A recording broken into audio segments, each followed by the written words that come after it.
Near mint condition, the Homeworld collected edition. That cover's so awesome. Absolute format is the best way to own this store. Time to empty those wallets and fill those shelves.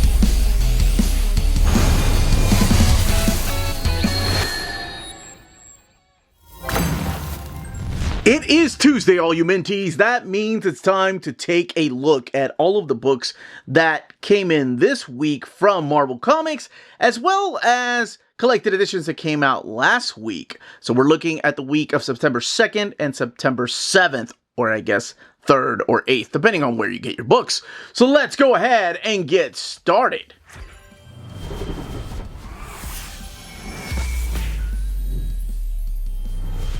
Before going any further, a big thank you to David Gabriel and the fine folks at Marvel for sending us copies of these books. All of these books are already out, well, as of this week, and some of them came out last week. So until we get things straightened out here with the printer and when we get the books, I'm just going to be doing it every couple of weeks. You'll be seeing kind of a catch-up as to some of the Marvel books that have come out. This isn't everything either. There are some things that are missing, like the Tron book, just as an example. So we have a new series from the Ashes era, a new Ultimate series, some mini-series, Epic Collections, Modern Era Epic Collections, and a wonderful Masterwork right here. As always, I leave timestamps in the description of the video so you can jump around in case you're curious about a title or two. But before we even go there, please don't forget to hit that like button. It goes a long way for us here on the channel. Small thing you can do, but it does mean the world to us.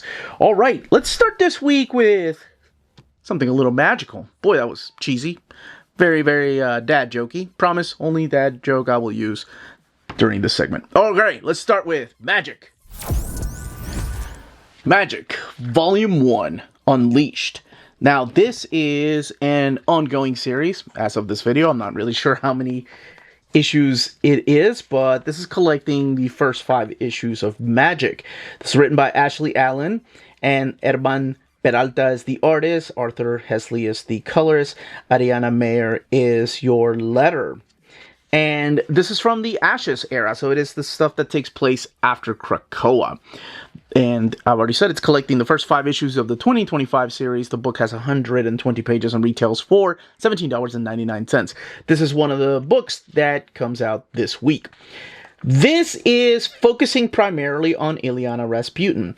There's a little bit of a, well, I guess it's a dream sequence, but kind of explaining some of the things that she's gone through. She started off as a small child, kidnapping and leaving in just leaving the X-Men behind and going into the demon world of Limbo. Belasco is the one that kidnapped her, and kind of catches you up to speed super quick. There's the whole conversation about Darkchild, but she's having this nightmare on what seems to be her birthday because there's a big surprise waiting for her upstairs. This is, of course, the team of Cyclops, which you can read about in Adjectiveless X-Men. They are the ones that are written by Jed MacKay, so you have Cyclops, Beast, Juggernaut, Temper, Psylocke, and that's Quanon Psylocke, and Kid Omega. So in here, she is going to get something that hasn't happened before with a character like Magik that has been around for a long time.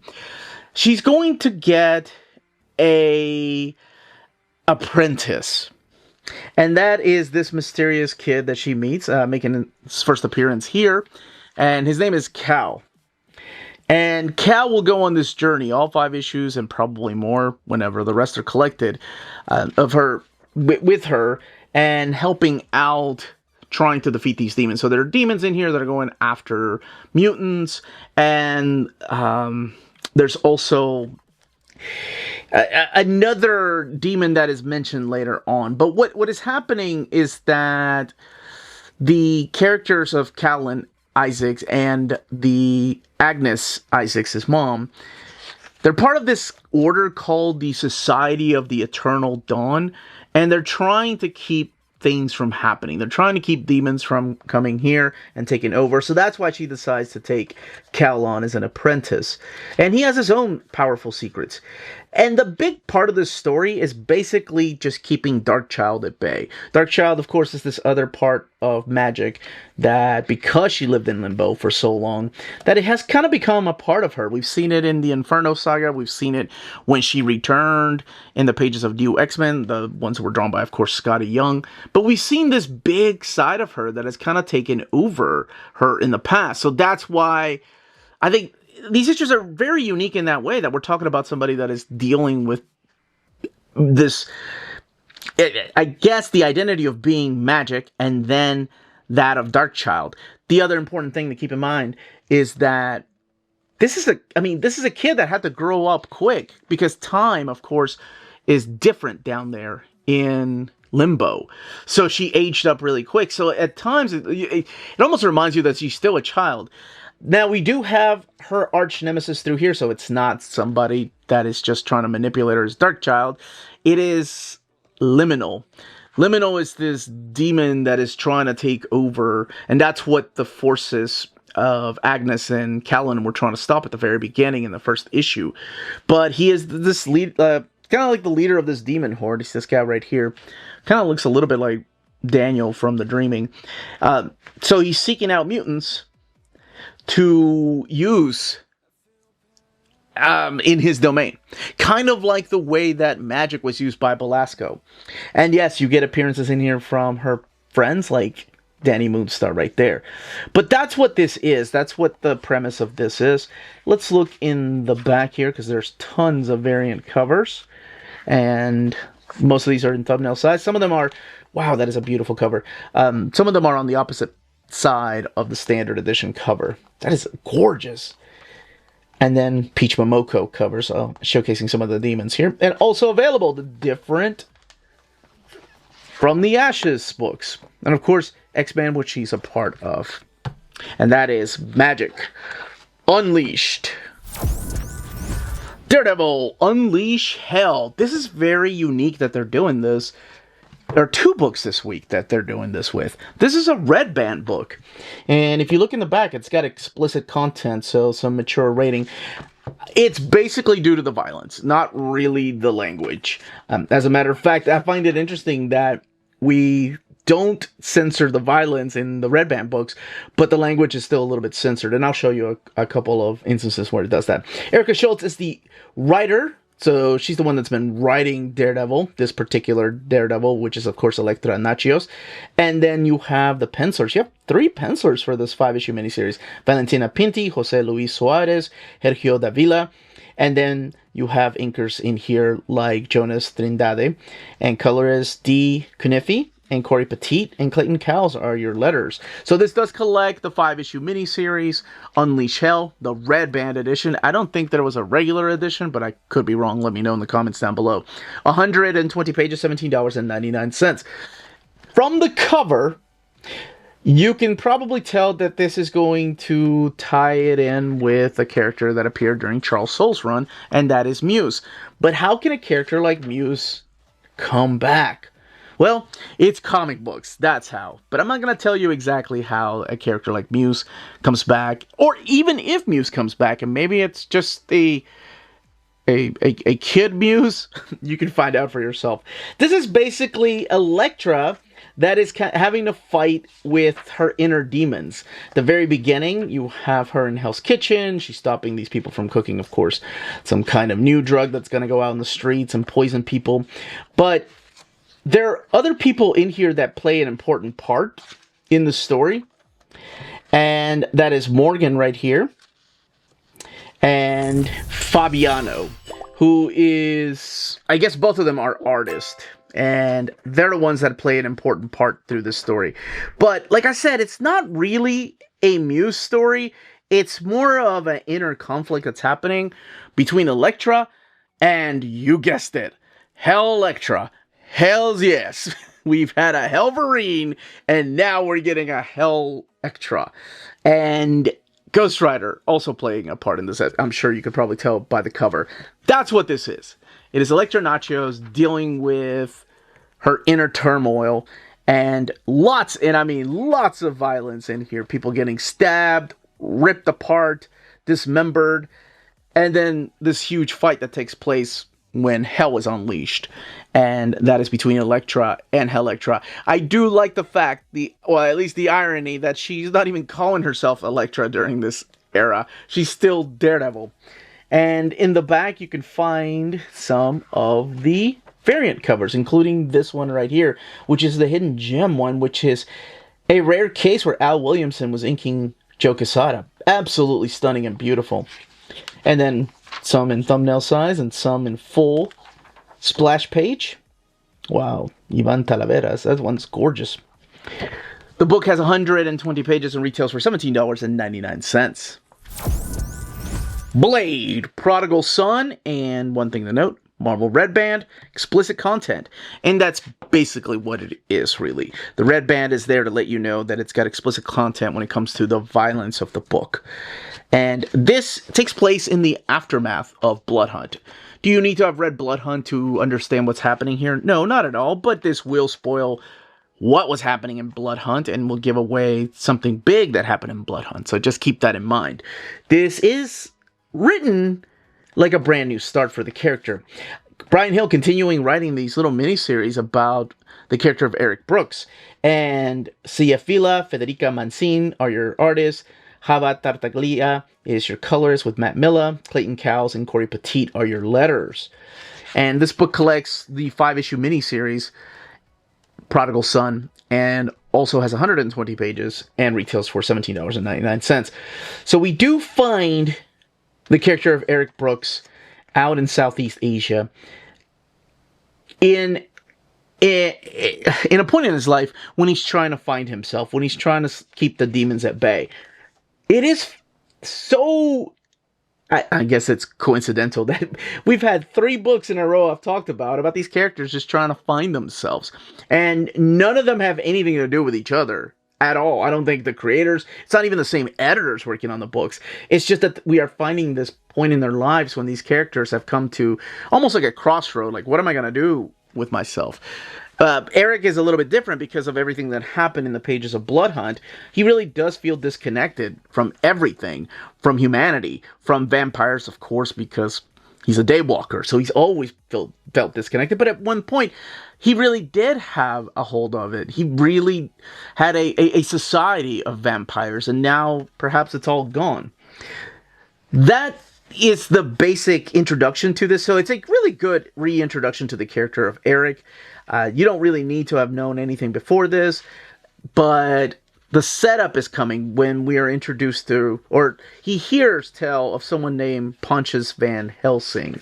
And of course that name immediately is like ties to Dracula. As a matter of fact, I was just reading the Tomb of Dracula and the Van Helsing name kept coming up because of course you have to have a child of the Van Helsing line up here and there. But he's not alone fighting this new vampire called Pontius Van Helsing.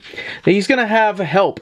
And the help, I figured it would, Brian Hill, who has used a lot of other characters in the past, would bring back one of those characters, but who he uses is this young lady named Elena.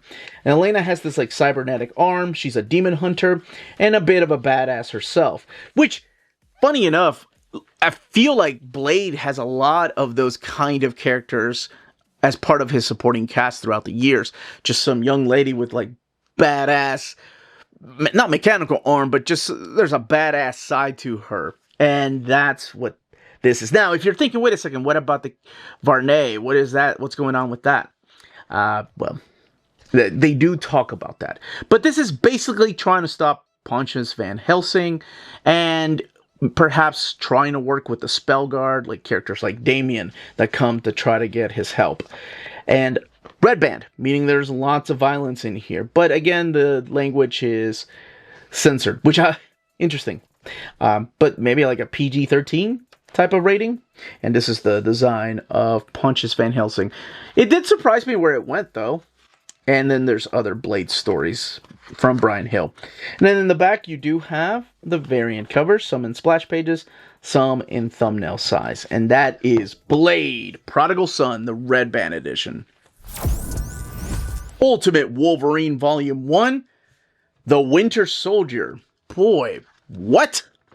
Well, we are looking at a new Ultimate line This is taking place in another universe. It's the 1610 universe. I think it's the universe number that we're dealing with now, not the 616 universe. So this is a brand new character. And other Ultimate collections there. And a little bit of behind the scenes how this got made. So spoilers just in case about how this world got made, or how it was at least stopped at first from being made. Chris Condon is the writer. Artist is Alessandro Cappuccio and Alex Lins. Brian Valenza is the colorist, and letters by Corey Petit with Travis Lanham. Now, Alessandro Cappuccio, my gosh, killed it in Moon Knight. I miss his artwork in Moon Knight. And he brings that style here. This gives you a brief introduction to these characters. I believe this, so this collects Ultimate Wolverine 1 through 6, but it also has material from Ultimate Universe 1 year in, number 1, and that's what this is. It's a little bit of a prologue. So it talks about this Euro-Asia country, where we have just different rulers there. And these three are very, very important. You have, of course, Red Omega, or Omega Red, not Red Omega, Magik, and Colossus. They're the ones up that, like, they're the ones that make up this Eurasian Republic.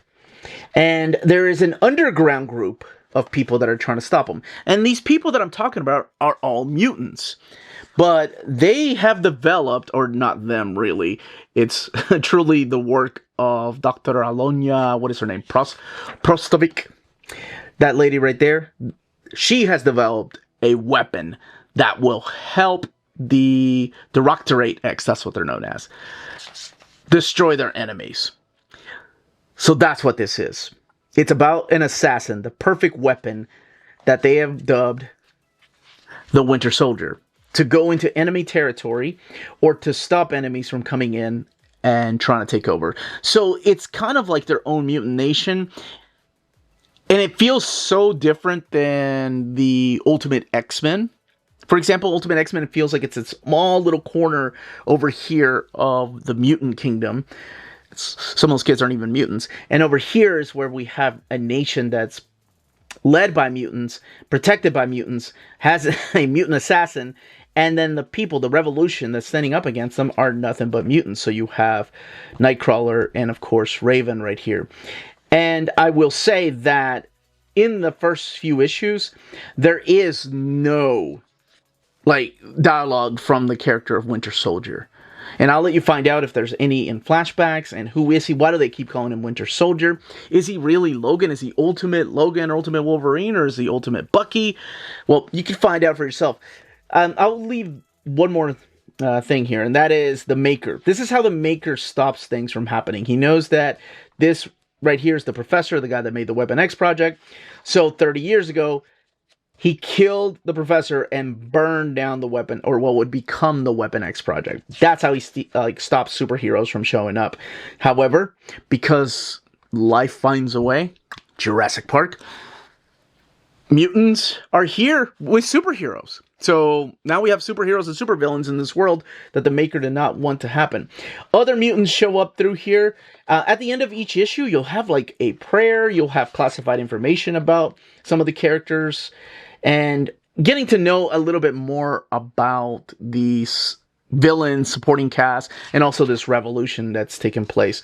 Some surprises in here. I will say, do not read the back of the book if you want to be genuinely surprised as to what kind of characters appeared through here. This one is actually a really unique look at Wolverine. It is done as a fight between a wolf and a polar bear, but the narration that's happening, oh my gosh, what is that called? There's an actual term for it where the narration doesn't fit the pictures. Please let me know in the comments down below. It's a musical term. We also use it in movies, and my brain is so fried because I'm trying to pack and shoot 3 videos a day, edit video, anyway, apologies. But if you can remember, please leave it in the comments down below. But it's used so wisely here, because obviously it's very in your face with the references, right? It is very analogical and in your face about it.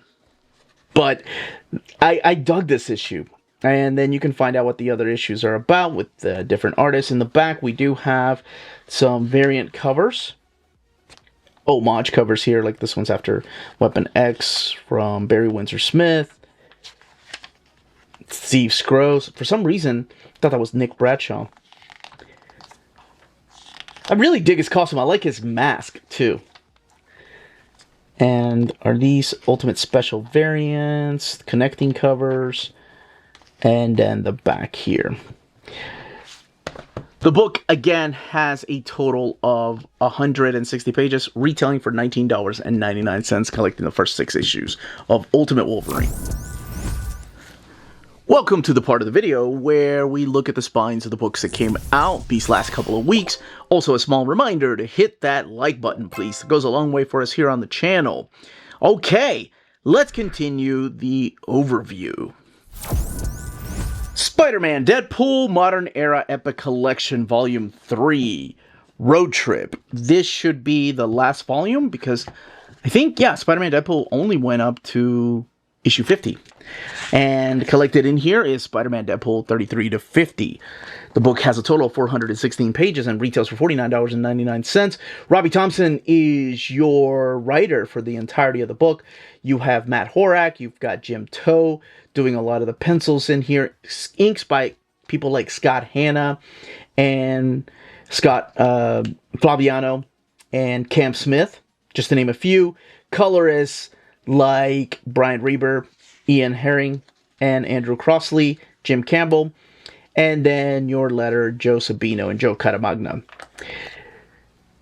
This is in the aftermath of everything that happened previously with the life model. Are they still called the life model decoys? The life model Deadpools? So we find out exactly how they were made. I love the part, like, I do love that people like Husk play an important part through here. Not just Silk. Silk makes sense, but people like Husk, love it.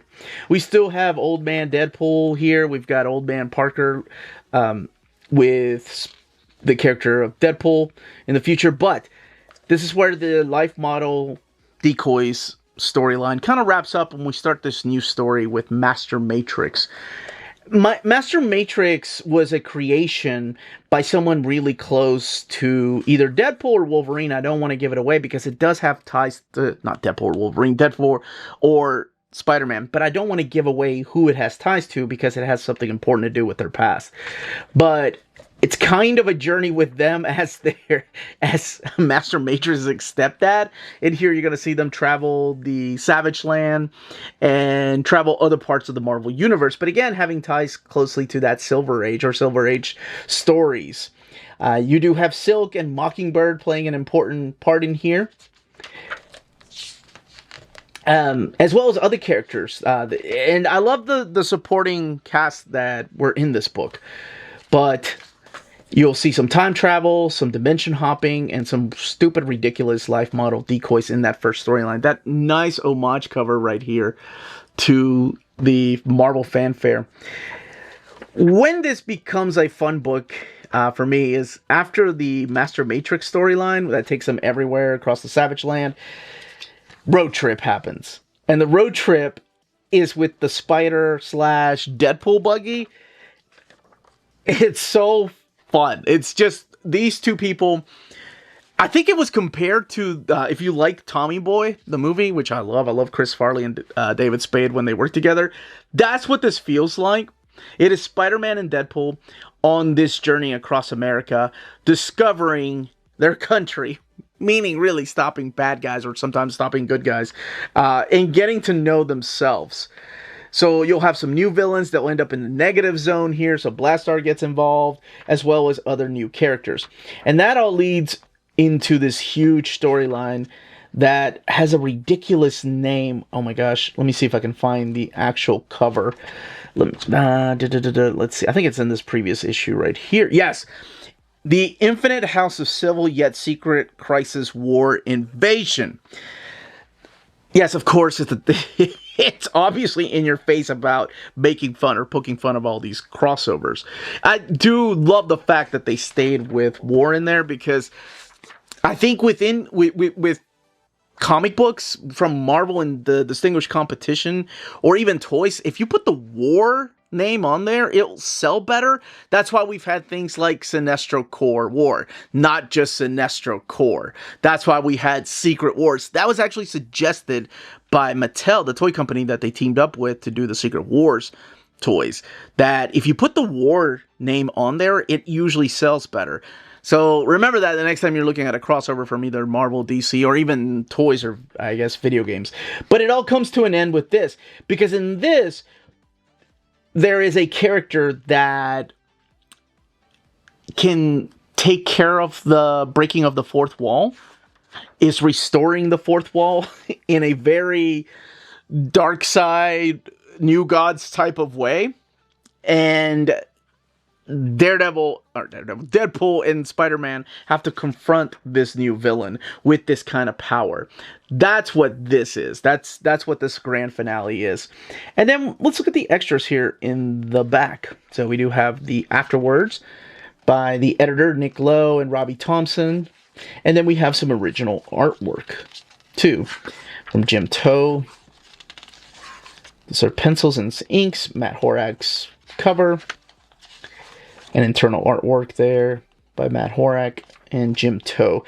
Yes, there was a take on the new Fantastic Four as well. The book has a total of 416 pages, $49.99.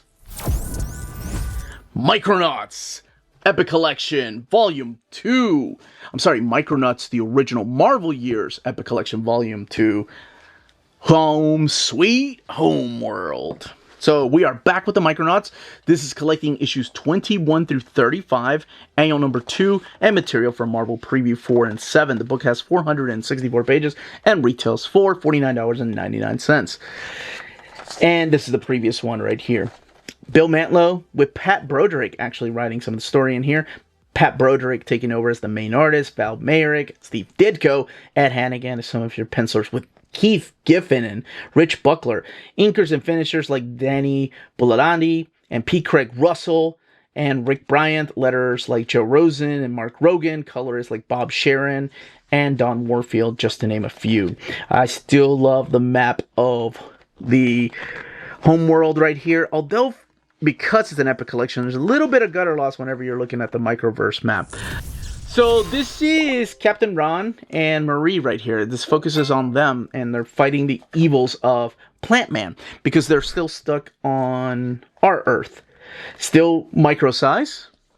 And then the issue 22 focuses on the characters of Bug and Cecilia and Microtron and, of course, Acroyer. And then we have backup stories too. And the backup stories work as a way to set up basically what is happening in their home planet as the Micronauts are away, and who the new villain is. And then we have the Molecule Man story here, again using characters that are well established within the Marvel continuity and Marvel Comics. So that's the fight between Biotron and the Molecule Man. And then we have pinups here, and then issue 24 right here. This is where I think this is the computer one. Yeah, they fight off against Computrex. And whose hand is that? Well, that's probably none other than the Toy Master, or the thread of the Toy Master. This is annual number 2. So the Micronauts fight the evils of the Toy Master. And there is a little twist as to who the Toy Master is through here. And let's move on. So we're not going to go through every issue.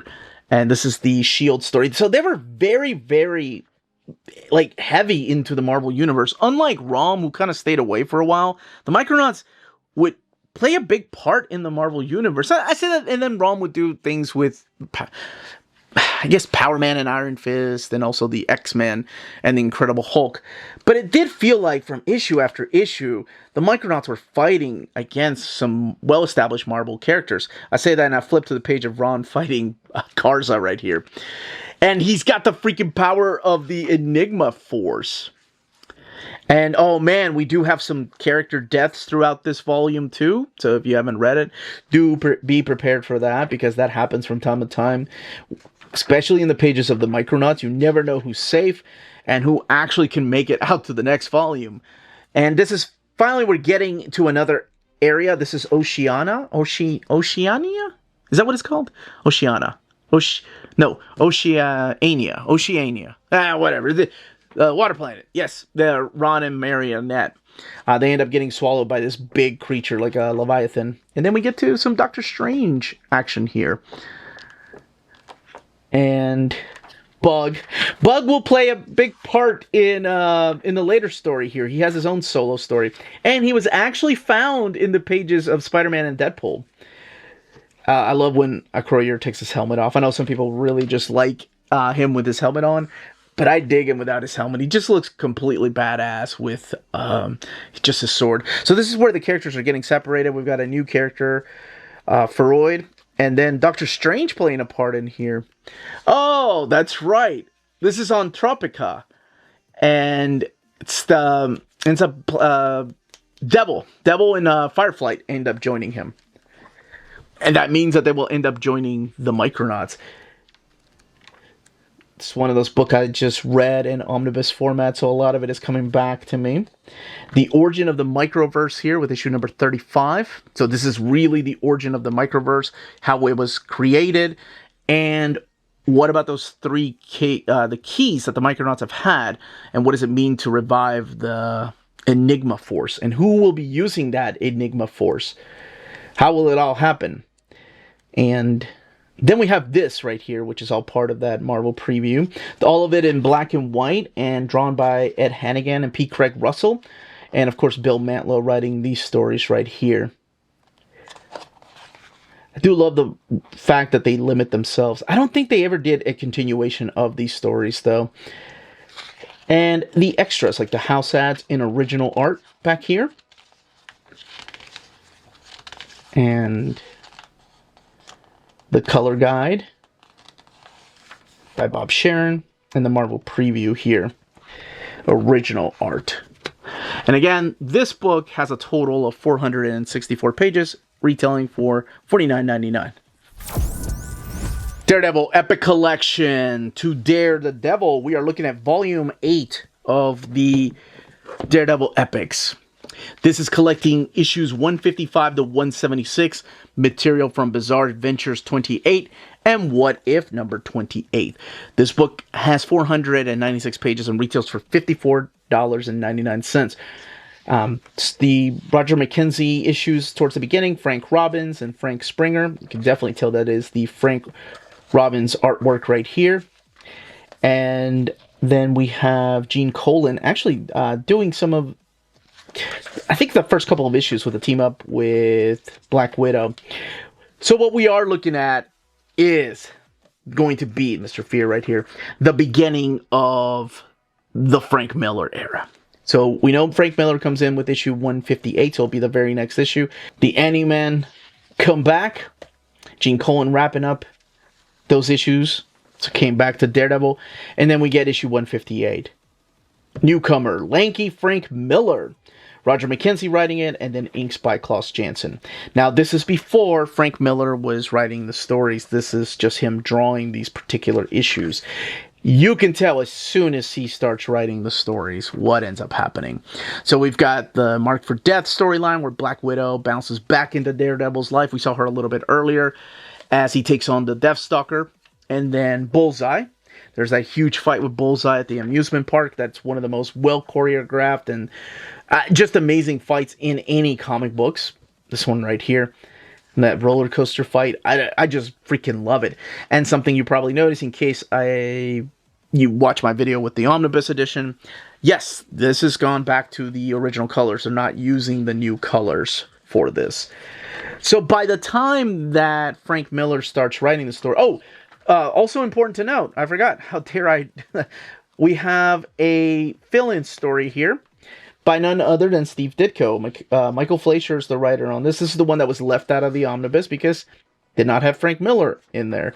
So one that people asked me if I could ask Marvel to use the original colors and use that issue. And they said, no, maybe next time, maybe one day. Then we go back to the Frank Miller with the fight against the Hulk right here. Roger McKenzie kind of starting to wrap up his run here.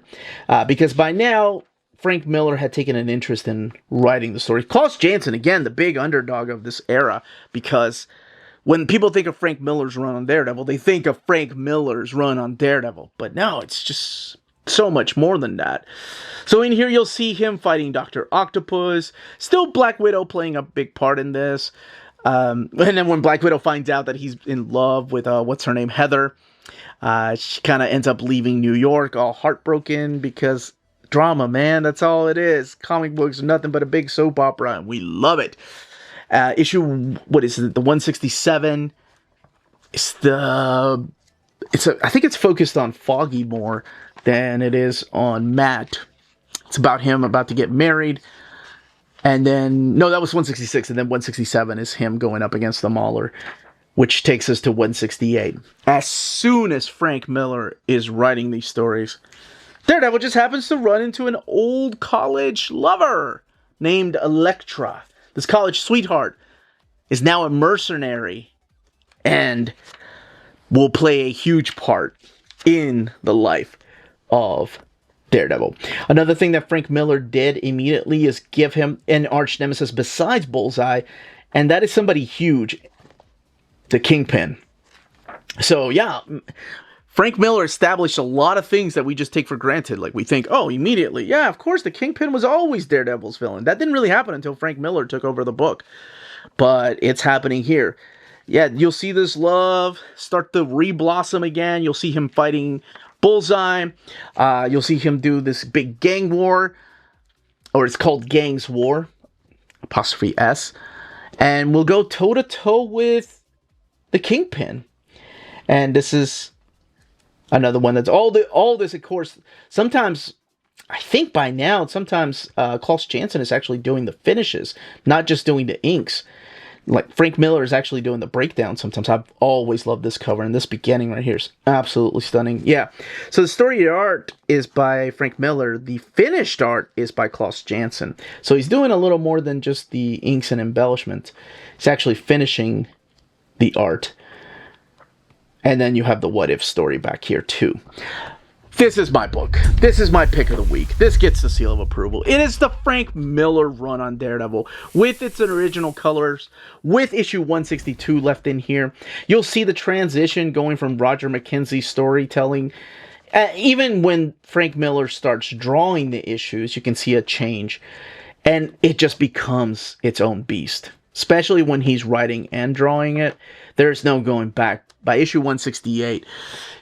yes, that's the thing. If you're reading this and not enjoying it, and you're on issue 170, it's time to move on to something else. That's okay. Nothing wrong with that. Just because everybody else likes it doesn't mean you have to love it too. And then let's look at the back, because we do have to look at extras. This stuff has been collected before in Visionaries. It's been collected in Marvel Premiere. It's been collected in Omni format. And this is the Bizarre Adventures, because they're in black and white. And now it's collected in Epic Collection. It's been collected in Masterworks. The script right here, the house ad, the original art. Oh my gosh, to own that. This amazing piece right here, Team Up Portfolio. And this is from the Visionaries. The front piece of the Visionaries, 1 and 2.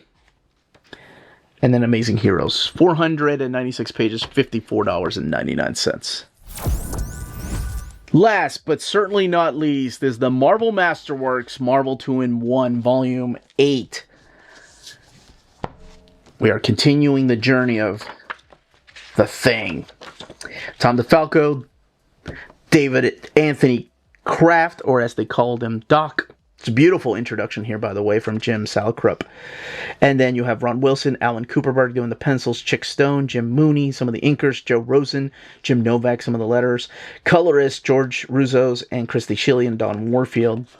And table of contents right here. So this is collecting the Marvel 2-in-1 83 to 93. This book has 272 pages and retails for $75. You have not just one, but two, I think, really heartfelt, beautiful introductions by Jim Salkrup. Over here, basically focusing on the stories by Tom DeFalco and some of the things that he was adding to the book with the wonderful artwork, of course, praising Ron Wilson.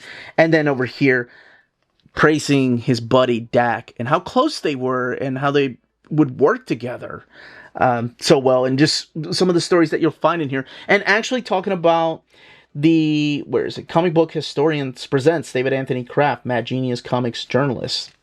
And it's a book you can find out more about his buddy, Dak. And we kick it off with issue 83 right here. So this is a book that would feature the ever-loving blue-eyed thing and also another character. So, for example, this is featuring Alpha Flight's Sasquatch. And then sometimes that would become like a 2- and 3-parter. We have a villain that goes through these issues. It's Ranark the Ravager. So it's not just Sasquatch. You also have some of his other characters like Shaman showing up through here. You have some of the Fantastic Four in here because they do they are featured quite heavily. Giant Man and Invisible Girl and Mr. Fantastic are some of the characters that show up through here while he's fighting Ranark the Ravager. And the stories will continue into the next issue right here. This is issue number 85, and this is the one with Spider-Woman. So it's teaming up with Spider-Woman. This is Ron Wilson, inks by, of course, Chick Stone. And the villain through here. So you'll always have him teaming up with a hero, and then there'll always be some kind of antagonist. This is the Atom Smasher, not to be confused with the JSA's Atom Smasher. This issue right here holds a very special place in my heart. It was my very first issue of Marvel 2-in-1. It was one that I remember finding at a flea market. It was buy 10 for $1. It was a beat-up copy. But I don't know. When I was a kid, I mean, I was little. It must have been our first year here in America. So it must have been 87. We went to the flea market, and it must have been Dr. Comics or maybe another guy like Dr. Comics that had, like, big boxes. They had, like, 30 boxes, long boxes of 10 for $1 comics, beat up comics, just reading copies. And I picked this up, and to me, like, comic books were supposed to be superheroes, supervillains. I knew The Thing, I knew Sandman.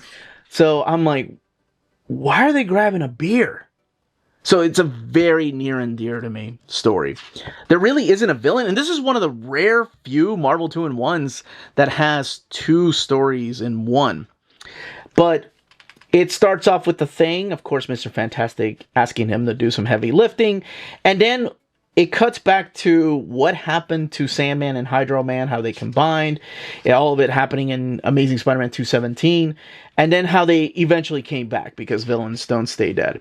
So, Sandman decides to go to a bar and grab a drink. And the bartender recognizes him and he calls the Fantastic Four.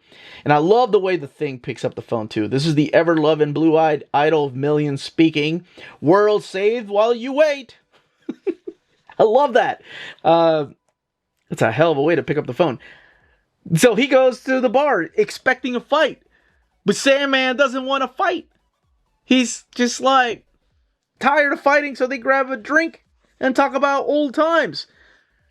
As a kid, I was like, what's happening? Nobody's fighting. As an adult, I'm just sitting back going, man, we need more comics like this. Yeah, it brought back a lot of memories. Lots of memories, man. Then we set up the Impossible Man storyline. Yeah.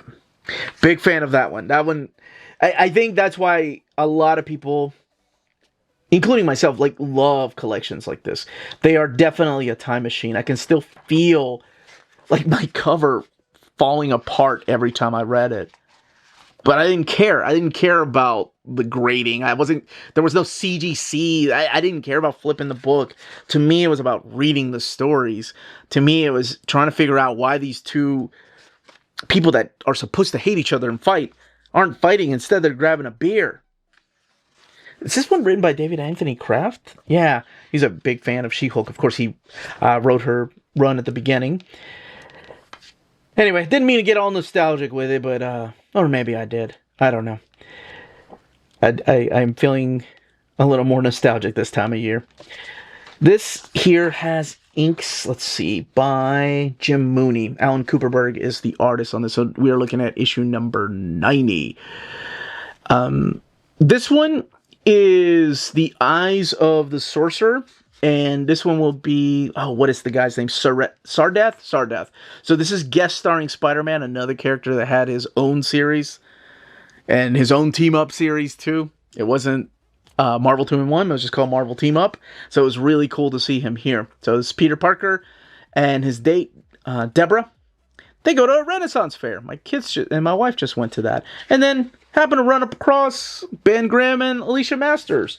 We're at Central Park, and they have to fight a wizard. That's what the kind of stories in here are. Sometimes this, oh my gosh, I don't know what it was like when this came out at the stands, which is the cover they're using here. I wonder if people, especially with the way he's, I mean, surely they did this on purpose, especially in the way that he's saying, no, it can't be you. I mean, obviously, if I were a kid, I'd be like, oh my gosh, it's Batman. If I was a kid that didn't read a lot of comics and I didn't know the difference between Marvel and DC Comics, I would be like, oh my gosh, Batman and the Thing are going to fight. Maybe that's what they were going for. I don't know, obviously. But it's the Sphinx. That's who they're talking about. Doctor Strange showing up for this one, too. Let's look at the extras. Jocasta and Ultron in this last story. Man, we need just one more. Oh my gosh, the original art. We need one more to wrap up the series before it becomes the Thing ongoing series. That's why the Masterworks going on pause really hurt, because stuff like this. I mean, we needed just one more. A volume 9 would have wrapped up this series. The book has a total of 272 pages, retailing for $75. That, as they say, is that.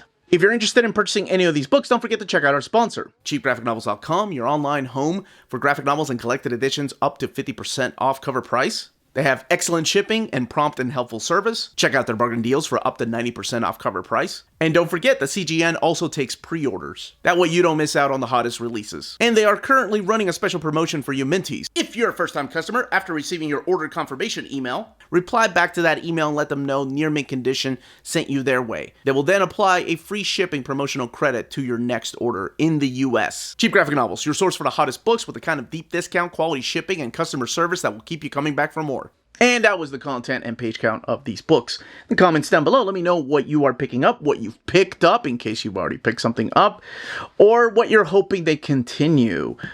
Hopefully, yeah, we'll get the return of the Marvel Masterworks someday. But until then, yeah, we were almost there with this one. But that is it, everybody. Thank you so much for watching. Smash that like button on the way out. Everyone stay healthy and safe out there. Much love.